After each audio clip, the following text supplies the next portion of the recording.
ఏదైనా పొదుపు చేయాలన్నా అది ఎక్కడి వస్తారంటే మహిళలే. ఈ మహిళలే ఈ సమాజానికి దిక్కుచూచి. మగవాళ్ళతో ఏముండదు. మీరు లేకుంటే అసలు ఈ సృష్టి లేదు. సృష్టికి మూలం ఎవరంటే అమ్మ. అమ్మ లాంటి వాళ్ళు మీరు ఆర్థికంగా సామాజికంగా ఎదిగినప్పుడే ఆ సమాజము ఆ సొసైటీ అనేది.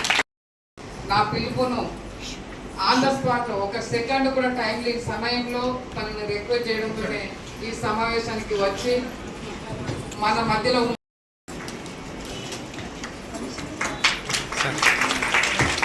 సార్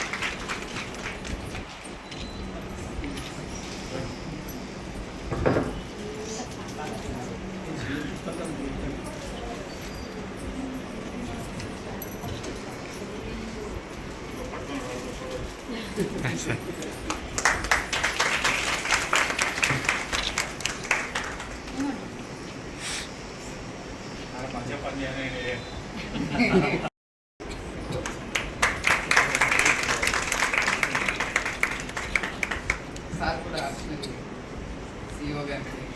పాపం సార్ కూడా పిలవగానే మనకి ఇంత మంచి ఆఫీసర్లు రావడం చాలా సంతోషంగా ఉందండి.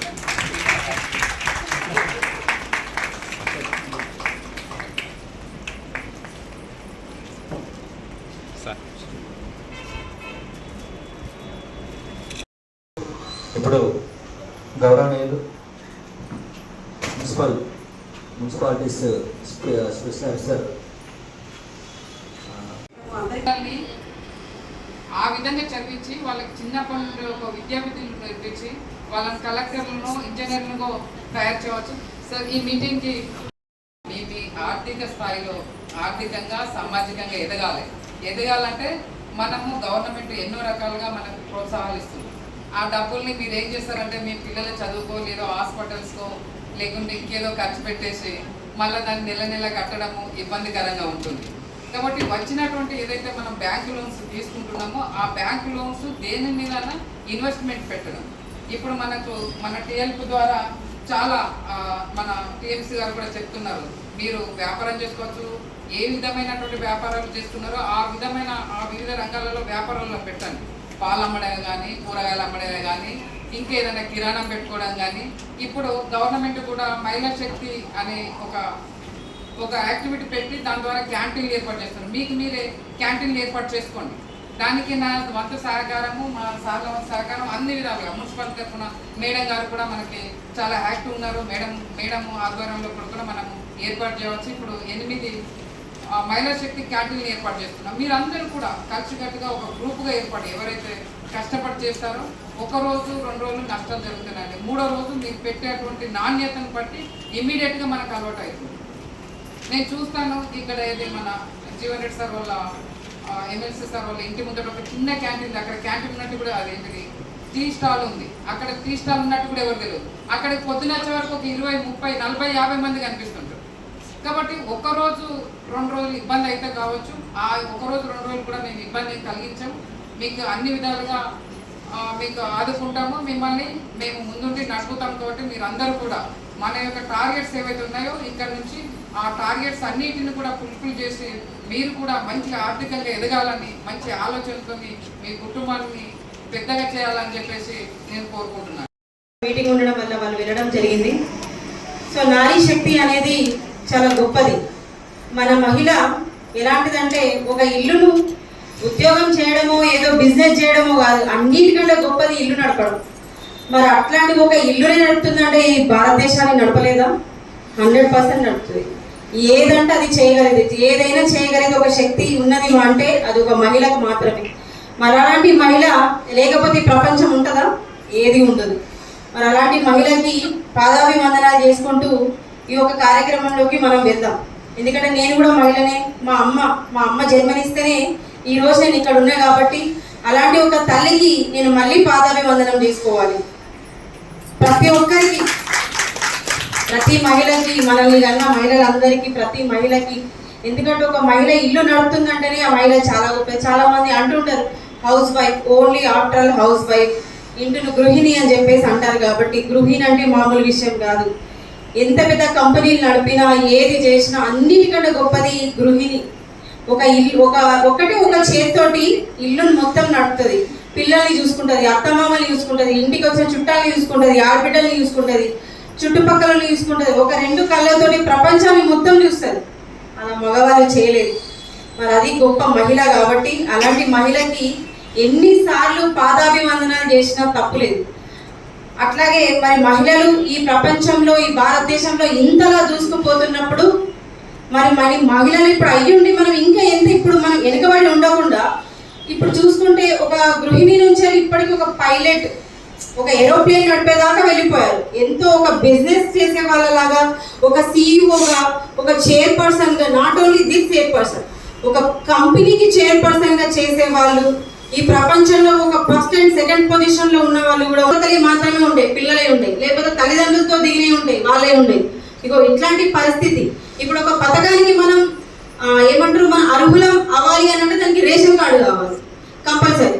సో అట్లాంటి పరిస్థితిలో ఉన్నాం, మనం అర్హులం కాలేని పరిస్థితుల్లో ఉన్నాం. కాబట్టి ఖచ్చితంగా ఈ రానున్న రోజుల్లో మనకి రేషన్ కార్డు కూడా రాబోతుంది. దాంతోపాటు ఆరోగ్యశ్రీ కూడా ఇప్పుడు అమల్లోకి వచ్చేసింది, ఆల్రెడీ వచ్చేసింది. కాబట్టి ఇట్లాంటి పథకాలని అన్ని మన మహిళల్ని దృష్టిలో పెట్టుకొని మాత్రమే రేవంత్ రెడ్డి గారు ఇవన్నీ ముందుకు తీసుకురావడం జరుగుతుంది. సో దాంతో పాటు ఇప్పుడు ఏదైతే మీకు మహిళా సమైక్యలో గ్రూప్ వైజ్ గా చేసుకుంటారా, సింగిల్ పర్సన్ గా చేసుకుంటారా అనేది ఇట్స్ యువర్ చాయిస్. అంటే మీరు ఒక 10 మంది అనుకొని చేసుకుంటారా, లేకపోతే నేను ఒక్కదాన్నే చేస్తాను నాకు అంత స్టెమినా ఉంది అని అనుకుంటారా. మరి మీరు ముందుకు వెళ్తే దాంతో పాటు మీరు ఇప్పుడు ఒకటి చెప్పారు, మీరు ఈవెంట్ చేస్తా అని చెప్పి, ఈవెంట్ మేనేజ్మెంట్ చేస్తా అని చెప్పారు కదా. సో అది చేస్తే ఇంకా చాలా బెనిఫిట్స్ ఉంటాయి మీకు. మీరు ఒక్కరు చేయలేరు కదా, మీరు ఒక 10 మందినో 5 మందినో యాడ్ చేసుకొని మీరు చేస్తారు.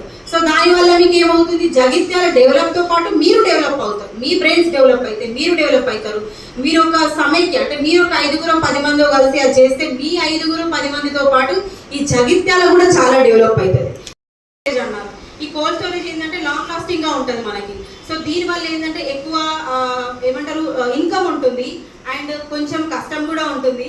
సో ఏదైనా కష్టపడితేనే మనం ముందుకెళ్ళగలుగుతాం అనేది ఆలోచించండి.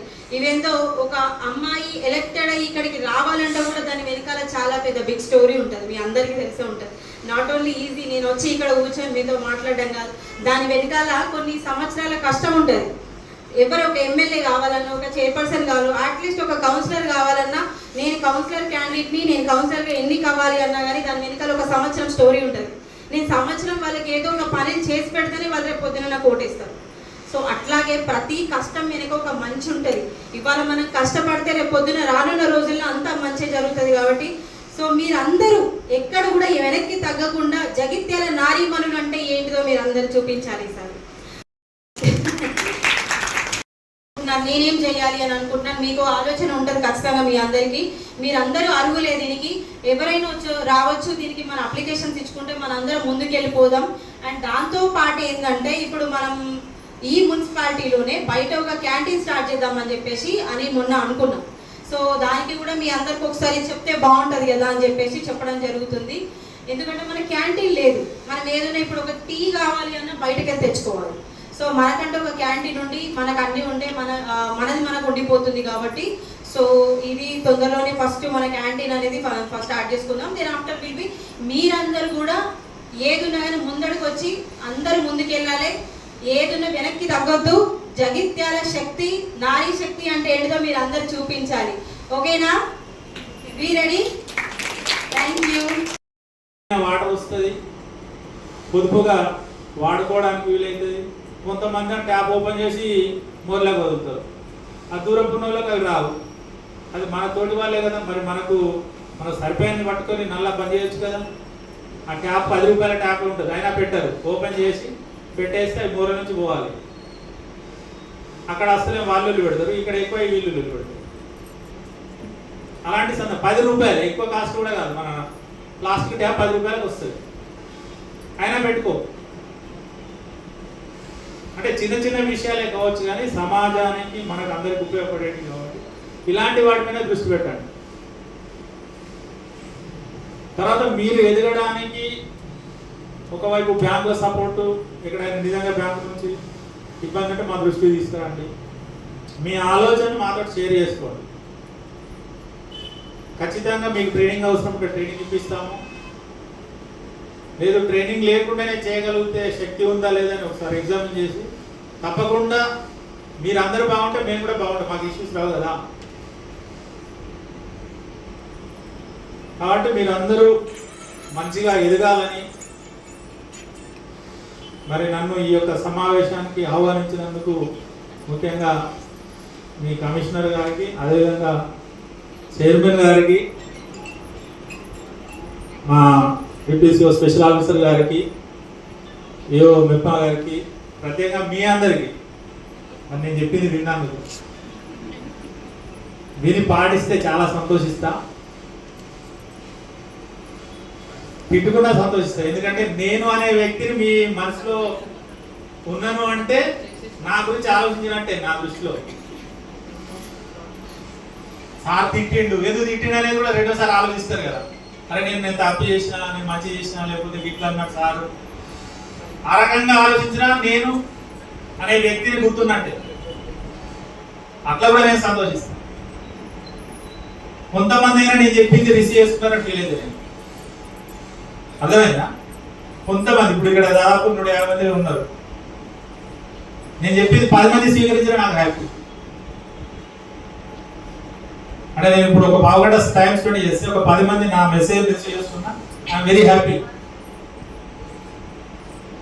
కాబట్టి ఈ రకంగా మీరు మంచిగా ఎదగాలని, మరి ఏదైతే మన రాష్ట్ర ప్రభుత్వం కోరుకుంటుందో మీ